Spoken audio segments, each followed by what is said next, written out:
啊，做得老好。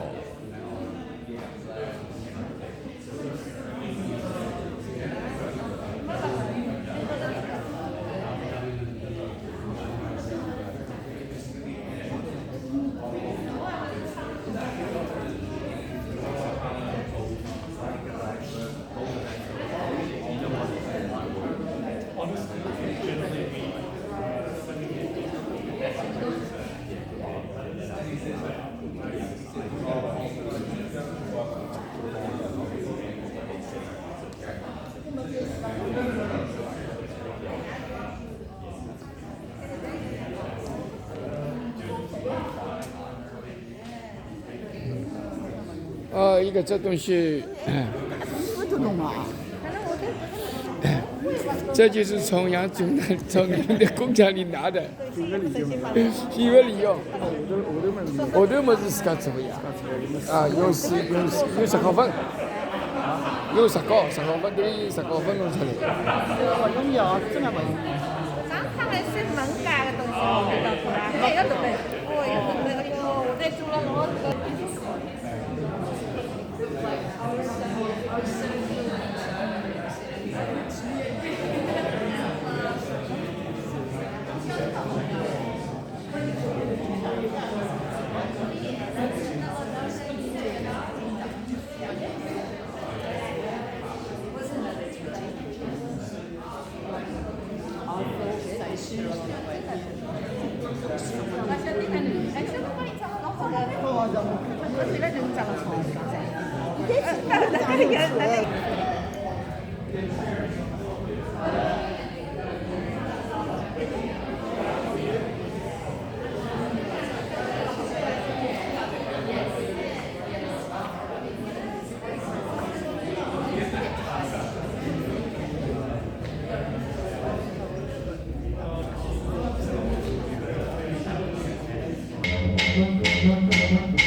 Thanks, Adam.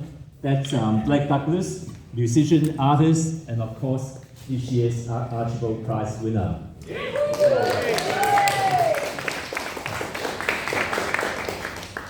Thanks everyone for coming today.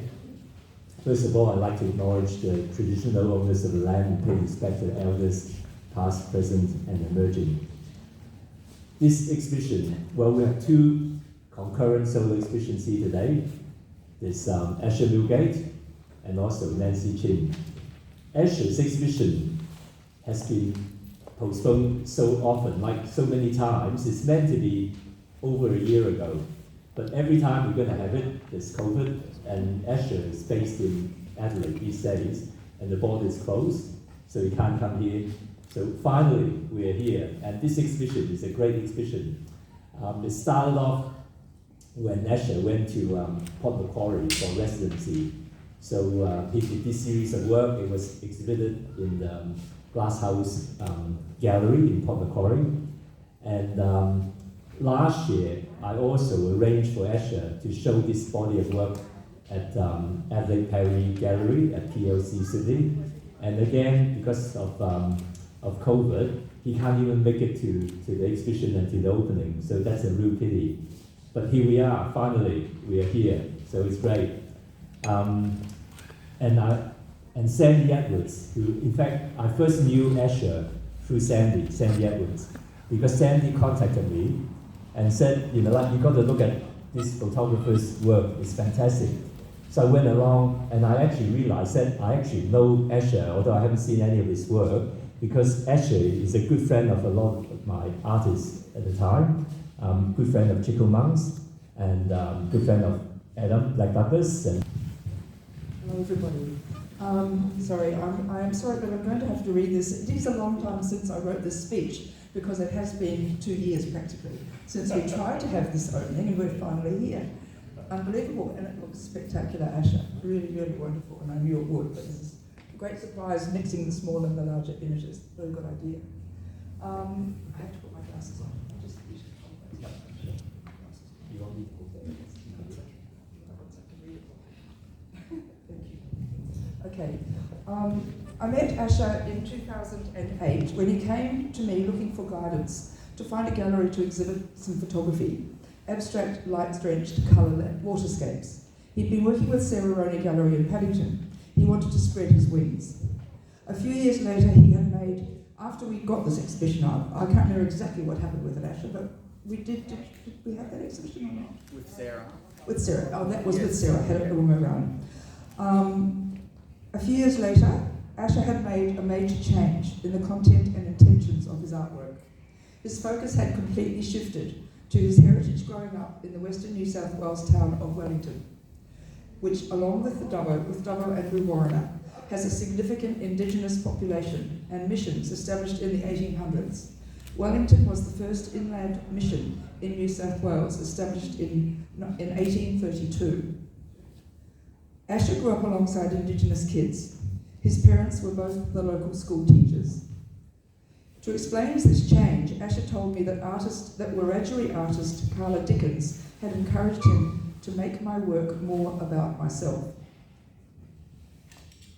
In Asher Milgate's history, and in my own, as white photographers, we confronted the challenges associated with documenting Indigenous cultures in New South Wales.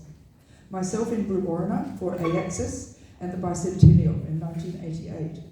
That trip changed my life and my political awareness. The requirement for consultation has always been in the area of Indigenous communities, has always been there. However, there is a fast growing awareness of the need for appropriate cultural consultation driven by Indigenous people themselves, taking back control.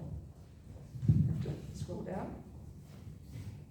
Asher says the hereditary history of my life was that I had good relationships with Aboriginal people.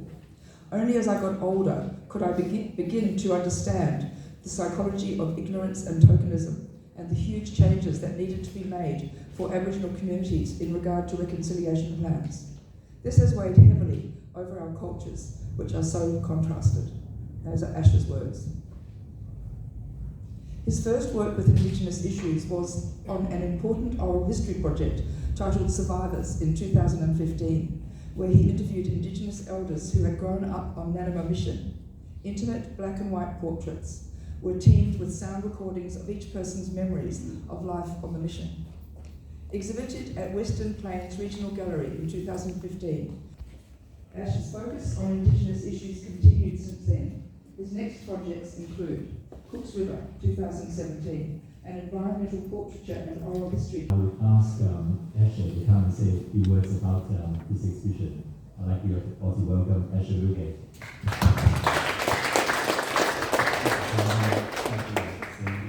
I'd like to acknowledge the local ops here in Gadigal.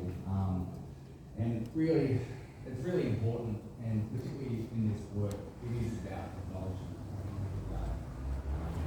To the change of the planet through art commentary.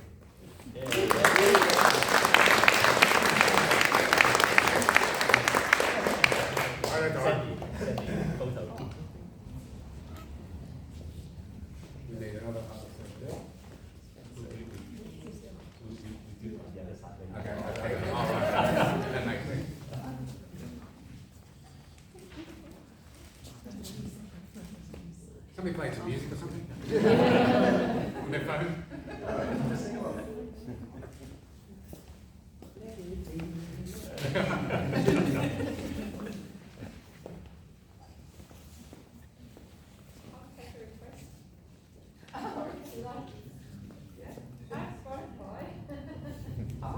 Thank you.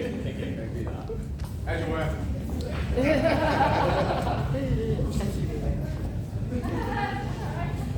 That's good.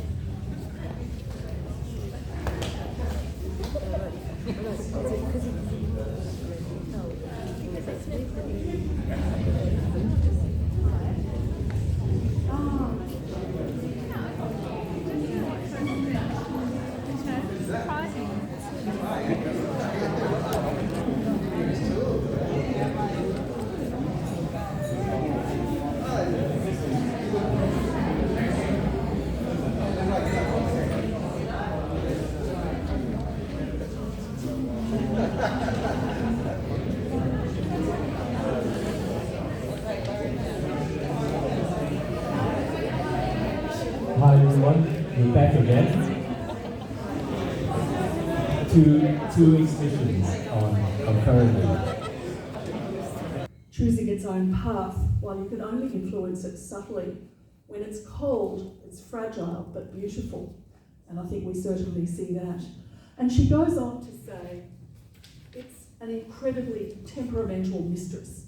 When it burns, it glows a deadly orange, and you can try to shape it as best you can, but without years of struggle, you can't hope to temper it.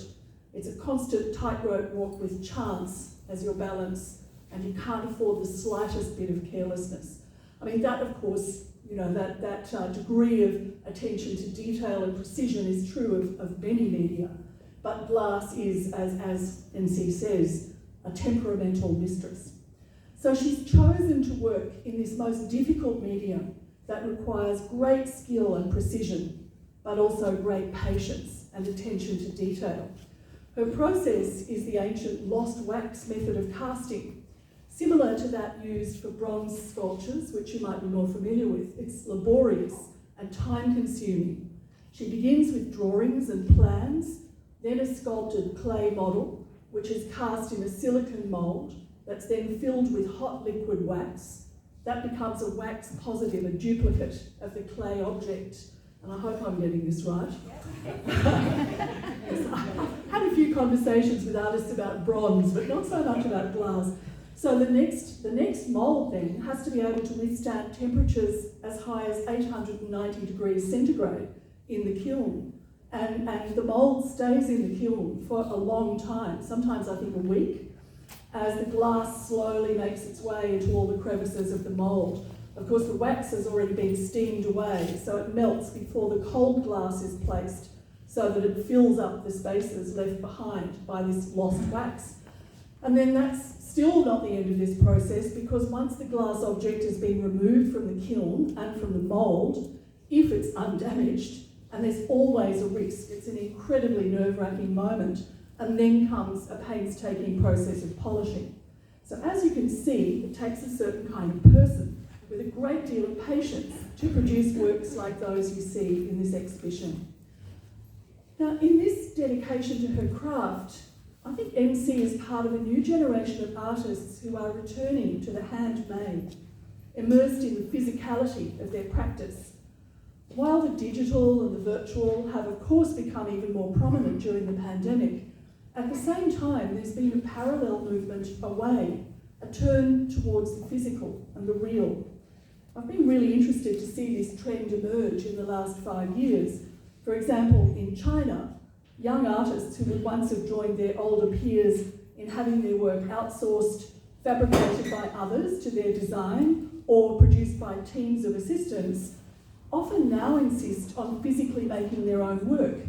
And the relatively new Museum of Glass in Shanghai has been offering artist residencies that have been taken up by emerging and established artists alike.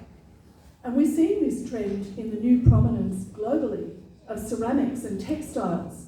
And I know that NC herself last year was mentored by an absolute rock star of Australian ceramics, the artist Ramesh Mario Nithyendran, from whom she says she learned to be a little bit more raw and spontaneous, and that might explain, I think, perhaps the raw concrete of the plinths on which these works are standing.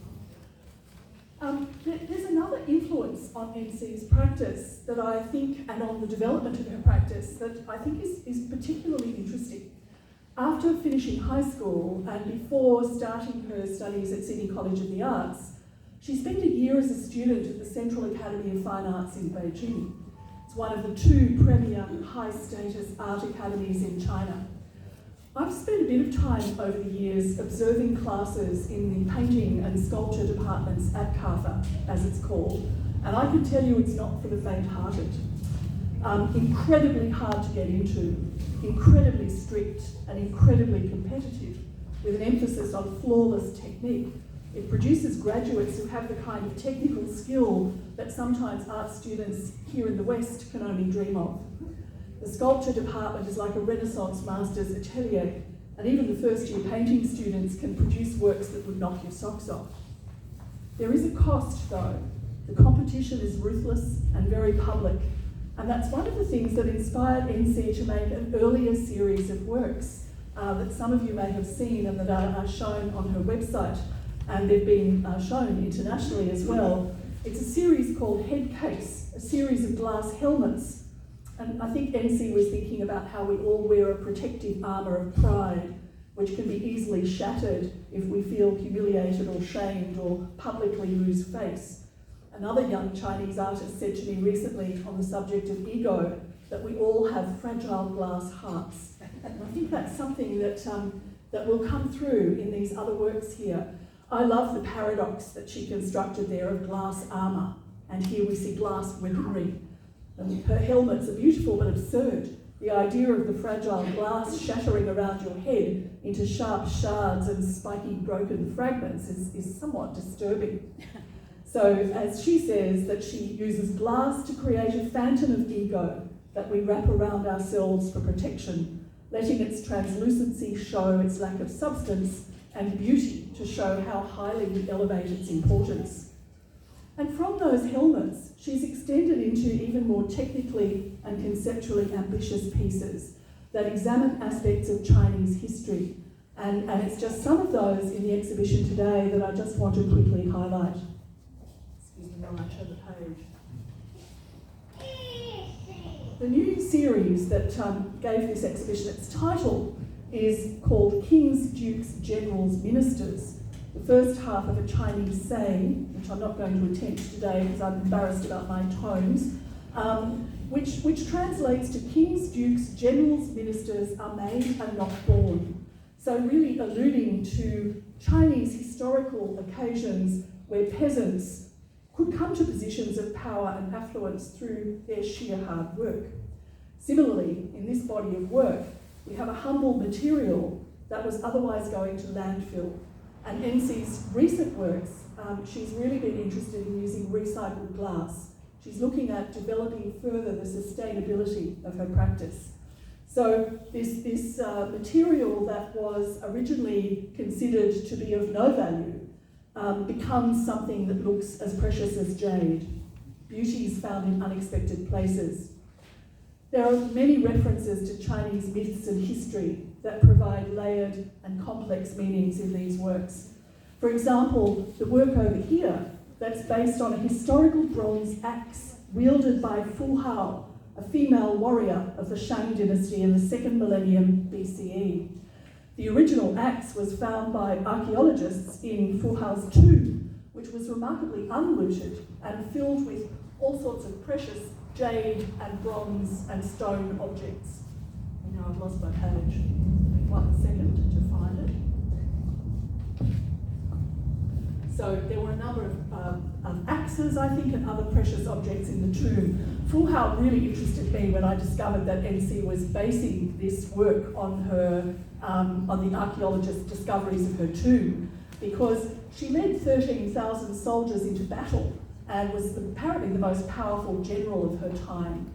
So in this work, and the other works that you see here, such as the moon windows behind us over here, we see that glass, with its fragility and transparency, becomes an allegory for its opposite, It becomes instead something durable and strong and opaque, in the sense of being a little bit mysterious and open to multiple interpretations. The idea of glass weaponry is fantastically impossible, of course, just like the previous glass helmets and armour. There's a lot of Taoist yin and yang push and pull going on here, I think. The translucent fragility of glass suggests the inevitable vulnerability of us all, no matter how hard we try to conceal it behind our armour of pretense. NC's use of Chinese history is just one layer of meaning in her works, which are as complex as their process of production, belying the clarity of polished glass. They allude to self-reflection and an examination of the artist's psyche, her fears and insecurities, as well as her growing confidence and accomplishment. And given the patriarchal nature of Chinese history and the Confucian expectations of women as Neiren, inside people or people of the inner chamber, there's a lovely synergy here too between the warrior queen and the emergence of female artists who, like Fu Hao, refuse to conform to gendered societal expectations and reveal their hidden strength and courage. Like her fellow Chinese and Chinese-Australian women artists, NC Chin is continuing to hold up half the sky. And ending with her own words, she says, "As an artist working with glass, I feel like it has shaped me as much as I have shaped it. I'm absolutely certain that we'll be hearing a lot more of NC Chin in the future. I have no doubt of that." So it gives me huge pleasure to open NC Chin's exhibition today and to recommend that you take a really close look at the works. They are aesthetically beautiful and also they're replete with so many layers of meaning. Thank you very, very much. Thank you, Louise. I totally agree with Louise's comment that we're going to hear a lot more about NC Chin in the years to come, but right now we can hear from her straight away. So.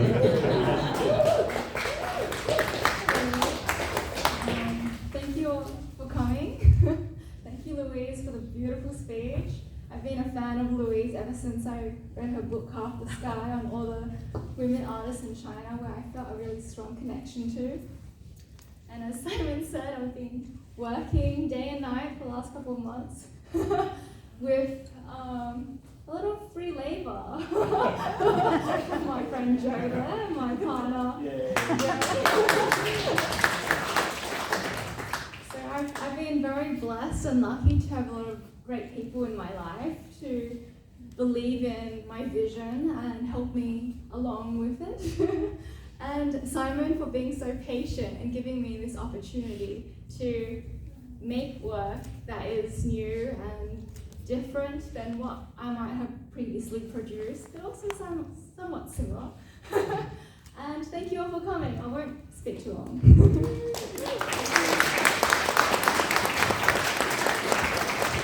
Thanks, Nancy. We're going to have two artist talk over the next 2 weeks. So do come back. Next Saturday is Artists in Conversation between Asher Milgate and Blake Douglas. And then the following Saturday, again at 2:30, there's a conversation between Nancy Chin and also Chao Ying, the curator of Chinese art at New South Wales Art Gallery. So you'll be most welcome to come then. But in the meantime, enjoy the show.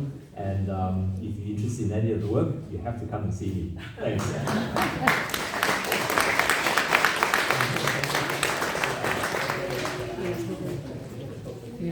I thought that. Yes, I know. I've heard it said before. That's what I mean. You must be very proud. Yeah. That's lovely. Yeah.